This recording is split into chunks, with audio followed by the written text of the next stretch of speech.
Hi, my name is Alexis Mayfield, and I'm going to be talking to you about puppy mills. So when I was younger, my mom used to take me to this puppy store all the time, and it'd just be aisle and aisle and aisle of puppies. Puppies in the windows, literally puppy paradise. We would never buy anything, just, intake enough puppy breath to give us a boost of serotonin to get us really going. And I really do think that that's where I found my love for animals. And as I grew older, I did a lot of volunteer work in animal shelters. And through that volunteer work is where I first heard the term puppy mill. And it's where I first learned the really sad reality that a lot of animals are facing. So what is a puppy mill? A puppy mill is pretty much a large, inhumane breeding ground for puppies. Puppy mills first made way after the Second World War in response to the hardships that a lot of people in agriculture were going through in the Midwest. The USDA actually promoted puppy mills as a lucrative and surefire way to make money for these families. And I mean, if you're desperate and your livelihood is based upon crops and your crops aren't doing well, you're going to do anything you can to feed your family. And that's what these farmers did. So it's very inhumane how they were treated then and even how they're treated now. I mean, I think there's 100 different reasons why to avoid puppy mills when shopping for an animal. But for me, the one that sticks out the most is how the animals are treated themselves. They are not given even the basic veterinary care that a puppy would need. And especially a dog, a breeder dog that is going through countless amount of births and just not being treated by a veterinary staff is pretty sad. The conditions that they're kept in are pretty unsanitary. They're usually stacked on top of each other in like these metal cages where it's pretty unavoidable to contact urine and feces. And because of the cages being wired and pretty sharp on their paws oftentimes have like abrasions and cuts, and the urine and the feces that are coming from above them, they're stepping in.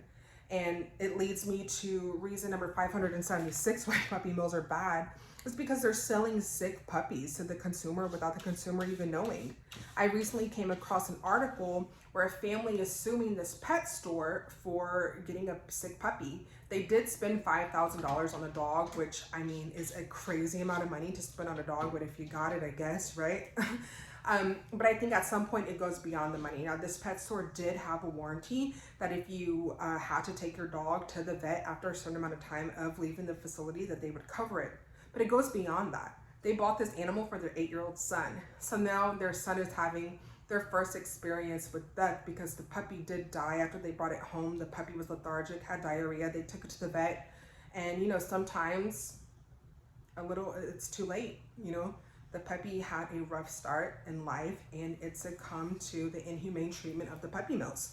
So they're having to explain to their kid why this new love that it had isn't around anymore. And it's really unfortunate because if these puppy mills didn't exist and if these puppy mills were forthcoming with health information of their animals, this wouldn't have happened.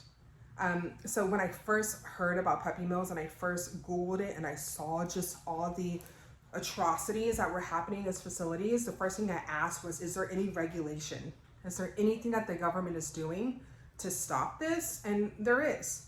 So in 1966, the Congress passed the Animal Welfare Act. And this pretty much specified minimum requirements that these breeders of cats, dogs, anything where you have a breeder animal and you're selling the puppies they have to follow through these like list of specifications, and they undergo a couple checks a year just to make sure that the facility is doing what they're supposed to do. But as civilization grew, the introduction of internet came, and there's loopholes behind these things. Thank goodness there's good people out there because I mean, we need them.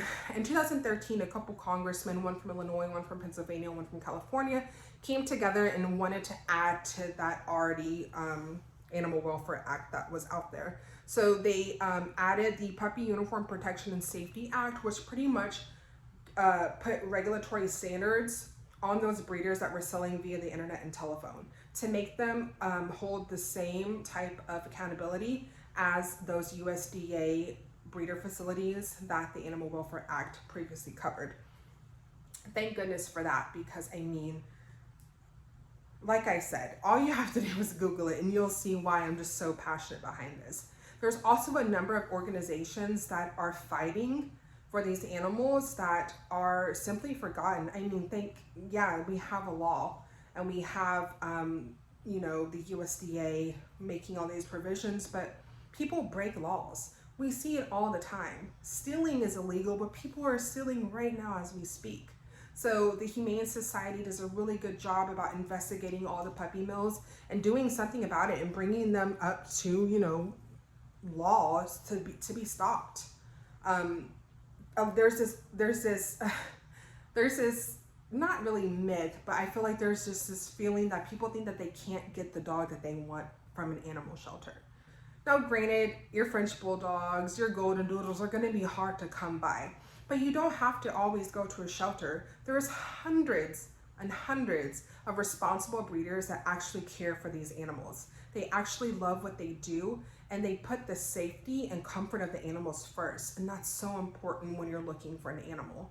It's time for us as a community, as a civilization, as a country, to stop this inhumane treatment of animals and get all these stray animals off the street. It's really important that you spay and neuter your animals. And if you don't get your dog through an animal shelter, go through a responsible breeder. I really hope that the information that I brought to you today makes you and your next purchase of an animal really question where you're getting it. I think a lot of it comes with education. If you hear your neighbor or your friend say that they're going to buy a puppy, hey, let them know to Google puppy mills to make sure they're getting their animal from a place that's putting the safety and the care of the animal first. Thank you for taking time to watch this.